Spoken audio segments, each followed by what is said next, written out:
Maganda at panibagong araw na naman sa lahat. Tara na at busugin natin ang ating mga tiyan at isipan sa ating bagong ulam na lulutuin. Ako nga pala ang inyong Tito Ons na di matalino pero madaming alam.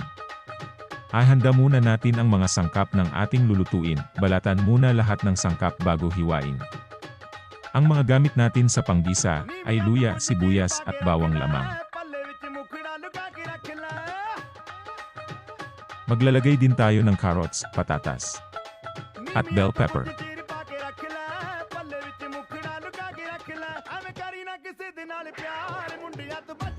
Hugasan muna natin ng maayos ang mga sangkap bago hiwain. Pagkahiwa sa mga patatas, ay ibabad ito sa tubig para di mangitim. Sana all di na itim. Hiwain nilanji natin ang carrots at patatas into cubes. Pwede din naman ang bell pepper, pero mas gusto ko ng pa-julienne cut, wala kayong pake. Ngayon ay linisin na natin ang manok. Pinahiwa ko na sa palengke kanina ang manok kasi mahirap itong kainin ng buo pero depende sa inyo. Tinatanggal ko ang balat ng manok para di masyado mamantika pag naluto.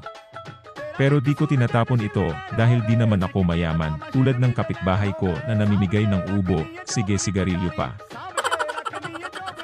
Mag-init na tayo ng pan hanggang sa masunog ang bahay, charot lang.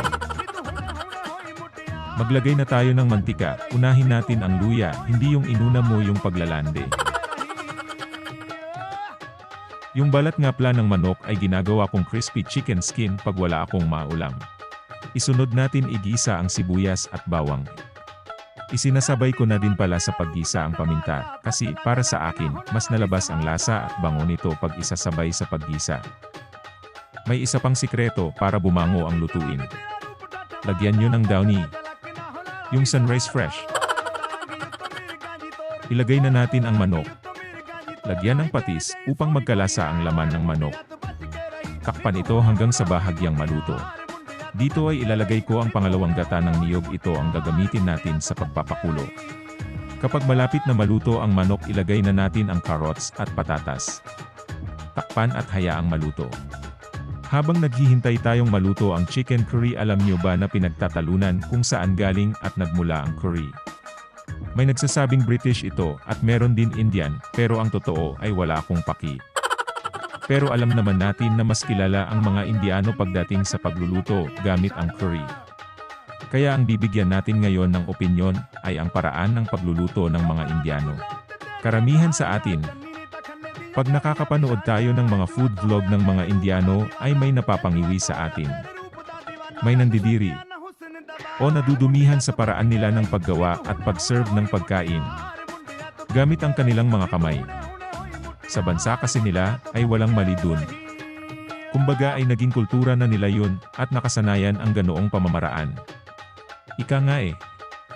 Mekos-mekos mo na yan insan. Pero nasa atin naman yan kung gugustuhin natin tikman ang mga luto nila o hindi.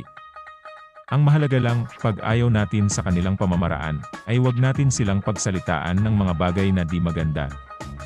Kaya nga ang lagi kong payo na bitbitin palagi ang respeto, at pangunawa saan man tayo magpunta.